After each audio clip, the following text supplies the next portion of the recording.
next day, we were doing a 4-mile paddle to Patos Island. The rest of the group was quite exhausted from paddling to Ewing Cove the previous day and decided not to join us. The paddle started off at Fox Cove and was led by Denny. Fox Cove seems so calm, but the real reason we had a great time paddling that morning was because Denny did his homework. He looked at the charts and found a slack tide. Part of the reason we had to choose slack tide was because the outfitter made us do a float plan in order to make sure that we would paddle during a period that was very, very calm, since this was a channel crossing to Patos Island. Actually, it was Denny who did all of the work and had to look at several charts. Some of them were obsolete and he had to refer to other charts. And the outfitter was very, very adamant at making sure that his calculations were correct. So we had to look at slack tide going to Patos and slack tide coming back. So by starting at 9 o'clock, we were at a time of slack tide. Now coming back, we're going to discuss that later in the video, because Denny calculated that by starting early in the morning and then returning in the afternoon at 5 o'clock, we would reach 2 slack tides. And that's what we agreed to with the outfitter, and he finally approved our channel crossing. It was a beautiful morning, and Denny asked me repeatedly to take a picture of the clouds. Fortunately, my video contains pictures already, and as you can see, quite beautiful.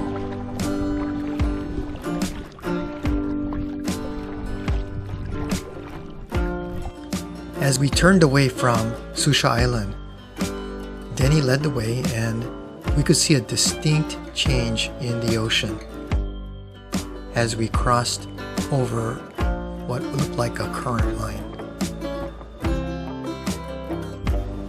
Before long, we crossed the channel and made it to Patos Island.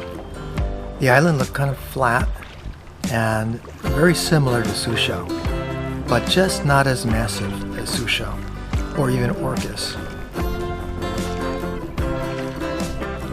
I'll admit I have a real bad habit. When I see a rock formation, I always try to paddle between the land and the rock formation. Just something I'm really obsessed with.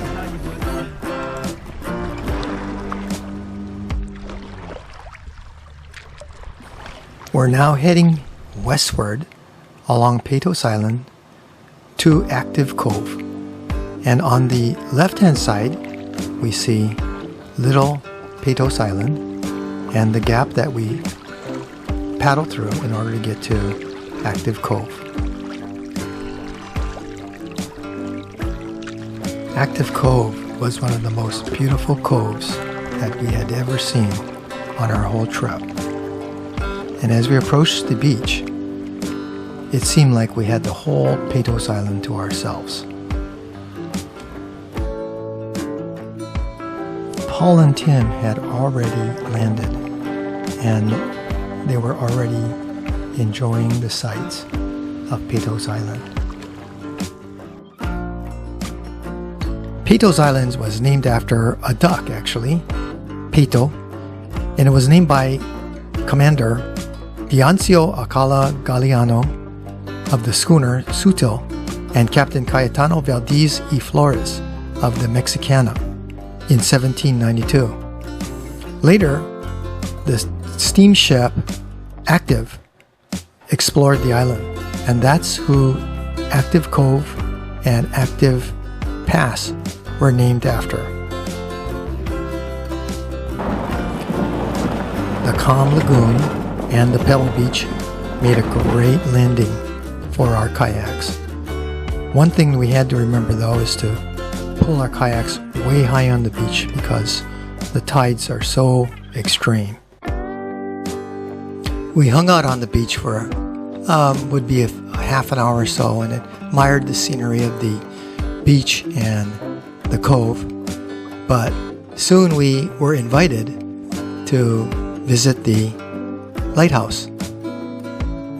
As we hiked up the path, we noticed that there were some structures in active cove, and it looked like they were in disarray. Come to find out, these were the remnants of a pier and a railroad system that supplied the food and supplies to the barracks at the lighthouse at Alden Point, and it was constructed in 1939. The path was the railways that has been already deteriorated and just turned into a walkway. The lighthouse was originally designed and constructed in 1893. It was basically just a light and a foghorn. Yeah, I'm going up too. By 1903, the lighthouse was built with a 38-foot tower, which we're climbing right now. And the light was improved with a Fresnel screen and a larger horn, pointing out the different shoals that caused danger to navigation in the strait. The Coast Guard basically operated the lighthouse from 1908 all the way to 1974, when it was automated and modernized once more. Then, just last year, a new LED light was placed at the top. Here we are, we finally made it to the top, and there is that brand new LED light that shines. You can see the openings for the light to shine where it's white, meaning that it's safe, and then the other openings where red light flashes out, signaling the shoals that boats have to worry about. The view from the windows were somewhat cloudy, but you really don't have to have such a clear sight when the main purpose of the light is to shine and warn ships. I decided that after viewing everything, it's time to go down, and I looked down the spiral staircase that I had to traverse in order to get to the bottom of the steps.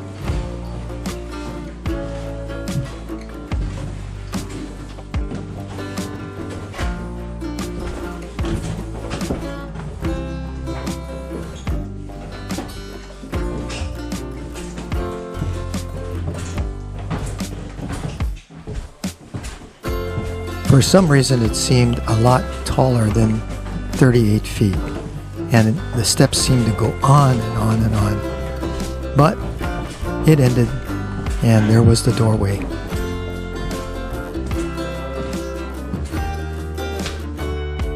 After exiting the lighthouse, we strolled over to the northwest tip of Patos of Alden Point and looked around. The water sure looked like it was slack tide. It was low, and hardly any currents were noticed. Now, if you look at it, you see just how low it was, because there were all kinds of sea life high up on the cliff, exposed to the sun and the elements. These starfish didn't look too happy being exposed, just waiting for the next flood tide to carry them back out to sea. Denny and I took the hike eastward from the lighthouse to the western point of Patos and checked out all the sights to see. It wasn't a very long hike, and it was interesting. By the time we were done with our hike, there was a long wait. When we got to the beach, Paul and Tim and Stan were resting. We waited for a few more minutes, and after a while we said, well, we believe the tide was high enough. It still wasn't 5:30 or 6 o'clock, but we felt that we would take a chance and cross back to Susha Island. So we all boarded our boats, took off, and it appeared that it would be okay, because it did not look like there were strong currents due to the flood tide that was occurring.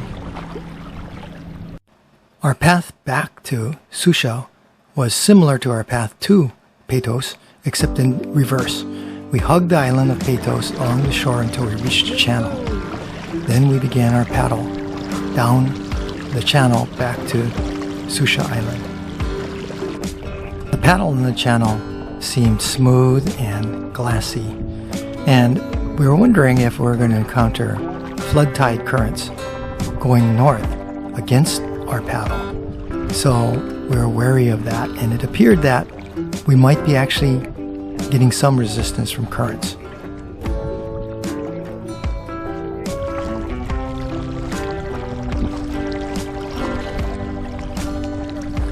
As we approached Susha Island, we felt that we had actually made the trip shorter than our paddle to Patos.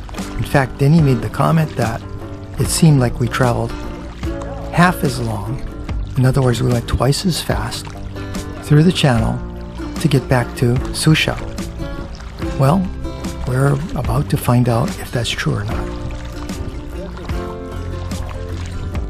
While we were visiting the lighthouse earlier, the lighthouse docent gave us a tutorial on the flood and ebb tides, along with slack tides and the currents that affect the point on the island. And he pointed out that the current line that you see out there past Alden Point was actually a ridge. On the left, you had 900 feet water channel, and on the right, you had a 600-foot channel, and there was upwelling. He described that early in the morning, when we paddled over, there was a strong current that was heading south. And so then he was discussing with him our plans to go back at 5:30 during the slack time in the afternoon. He looked at his watch like that and he said, well, slack tide probably will be closer to about 6 because high tide will be about 6 o'clock. So he asked us to be careful because we might encounter a current that may take us back to Canada. But was he right about that? Maybe a little less to get over to Susha, but yeah, you'd be fine. Only about 1.5 days. Yeah, yeah. Exactly, yeah. Okay. Unless you have your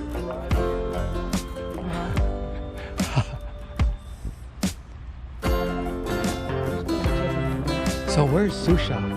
There, right? Oh yeah. We can't see it.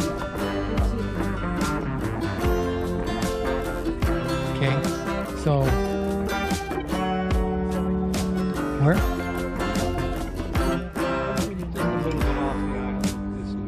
Okay, so we look like the current's going, you say, Okay. that direction. So the tide was low this morning. He said high at 6 o'clock tonight. Okay.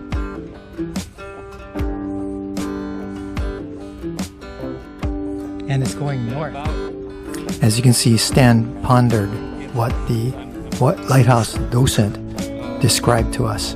And was it true that we were going to be paddling back at 6 o'clock during the slack tide? Flood tide is the period after low tide, accelerating to high tide. And ebb tide is the tide going from high tide to low tide. Slack, or slack tide, is the period where the water has the less tension and the least amount of current. And that usually occurs after low tide and sometimes after high tide. We could see that the tide was already high and calm. So we attempted to do the crossing at an earlier time than 6.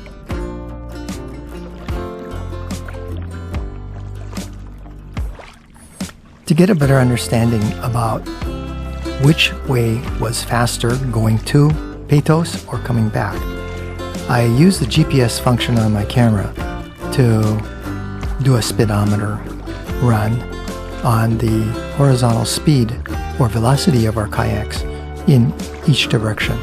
So this is a representation of the paddle to Patos Island. You see we're averaging about 2 miles per hour going towards Patos. So very possible that the lighthouse docent said that we were paddling against the current, even though we calculated that it was during the slack tide going to Patos Island.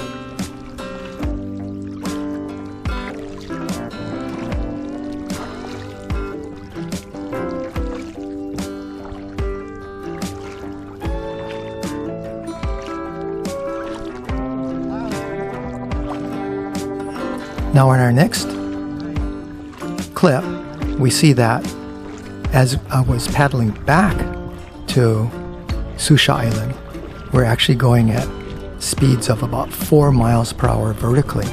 If you look at the chart on the bottom right, we're achieving velocities of 4.5 miles per hour going back to Susha. So very likely we were not in a slack tide going back to Susha, or we were actually during a much more strong flood tide. But this flood tide was taking us towards Susha, which kind of supports what Denny was saying, that we paddled back at about half the time that it took us to paddle to Patos Island.